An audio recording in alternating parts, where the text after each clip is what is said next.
Hello friends, உங்களெல்லாம் திரும்ப சந்திக்கிறதுல ரொம்ப சந்தோஷப்படுறேன். இந்த வீடியோவில் வந்து நான் ஒரு அருமையான ஒரு கருத்து உங்களுக்கு சொல்லணும்னு ஆசைப்பட்றேன். பல வருஷத்துக்கு முன்னாடி தமிழ்நாட்டில் மிகப்பெரிய ஒரு நிறுவனமாக இருக்கக்கூடிய கெவின் கேர் அப்படிங்கிற கம்பெனியினுடைய எம்டி வந்து சி.கே. ரங்கநாதன் சார், அவர் வந்து கோயம்புத்தூரில் வந்து சிஏஏயோட ஒரு ப்ரோக்ராமுக்காக வந்திருந்தார். அந்த மீட்டிங்கில் அவர் பேசும்போது ஒரு அருமையான ஒரு கருத்து சொன்னார். என்ன சொன்னார்னா, நம்மலாம் பிஸ்னஸில் இருக்கோம், நம்மலாம் சக்ஸஸ்ஃபுல்லாக பிஸ்னஸ் பண்ணிகிட்ருக்கோம்.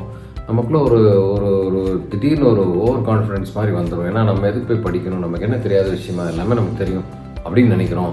அந்த மாதிரி ஒரு தாட் ப்ராசஸ் வரும்போது தான் சடன்லி நம்ம மிஸ்டேக் பண்ணுறோம் அப்படின்னு சொன்னார். இப்போ அவர் என்ன சொன்னார்னா, அவர் வந்து சாஷே அப்படிங்கிறது வந்து இந்த ஷாம்பு வந்து ₹1 ஒரு சாஷேலாம் கொடுக்குறாங்க.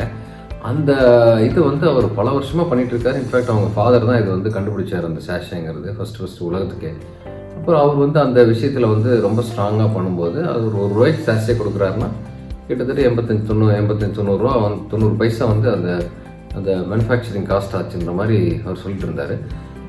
அதே மாதிரி அவங்க கம்பெனியில் வந்து 50 பைசாவுக்கும் ஒரு சாஷே கொடுக்குறாங்க. அப்போ அவர் என்ன சொல்கிறாருன்னா, எனக்கு வந்து ஷாம்பு பிஸ்னஸ் பற்றி ரொம்ப நல்லா தெரியும். அன்றைக்கி மேனுஃபேக்சரிங் காஸ்ட் 85 பைசா இருந்துச்சு. இன்றைக்கி நான் அதை ரொம்ப கன்சிடரபுளாக ரொம்ப வேறு லெவலில் கம்மி பண்ணி வச்சிட்டேன். அந்தளவுக்கு பண்ணாலும் புது புது ப்ராடக்ட்ஸு புது புது இன்னோவேஷன்ஸ் எல்லாம் பண்ணாலும் இந்த பிஸ்னஸ் எப்படி பண்ணுறதுங்கிறது எனக்கு தெரிகிற மாதிரி வேறு யாருக்கும் தெரியாது. பட் இருந்தாலும் மாதத்தில் ஒரு தடவை வந்து நான் கம்பல்சரி வந்து ஒரு கன்சல்டன்ட்கிட்டயோ ஒரு மென்டர் கோச் மாதிரி ஒருத்தர் இருக்கார், அவர்கிட்ட போய் கிட்டத்தட்ட ஒரு 3 மணி நேரம் நான் வந்து உட்காந்துருவேன். அவர் நான் அப்படியே நிறைய விஷயங்கள் சொல்லிட்டு இருப்பேன். ஒரு டக்குன்னு திருப்பி வந்து ஒரு கேள்வி கேட்பார். அவர் அந்த கேள்வி கேட்கும்போது நமக்கு டக்கான ஒரு ஒரு ஸ்ட்ரைக் ஆகும். இப்போ இங்கிலீஷில் வந்து ப்ரொவோக் யுவர் திங்கிங் அப்படிம்பாங்க. அதாவது இது வேணுமா, இந்த இன்வெஸ்ட்மெண்ட் பண்ணணுமா, இது விஷயம் செய்யணுமா அப்படின்னு அவர் கேட்கும்போது உடனே நமக்குள்ளே ஒரு ஒரு பயங்கரமான ஒரு அவேர்னஸ் வந்துடும். அந்த அவேர்னஸ் வந்து நம்மளை கரெக்டான முடிவெடுக்கிறதுக்கு யூஸ் ஆகும் அப்படின்னு அவர் சொன்னார். ஸோ நண்பர்களே, ஒரு ஸ்டேஜ் லைஃப்லையும் நமக்கு யாராவது ஒருத்தர் மென்டர், ரோல் மாடல் இந்த மாதிரி ஒருத்தர் இருக்கணும். அவங்க வந்து நமக்கு நிறைய கேள்விகள் கேட்கணும். இது சரியா, கரெக்டாக, தப்பான்னு கேட்கணும். அப்படி கேட்கும்போது தான் நம்ம லைஃப்பில் வந்து நம்ம நெக்ஸ்ட் லெவலில் போகிறதுக்குண்டான எல்லா விஷயமும் பண்ண முடியும்.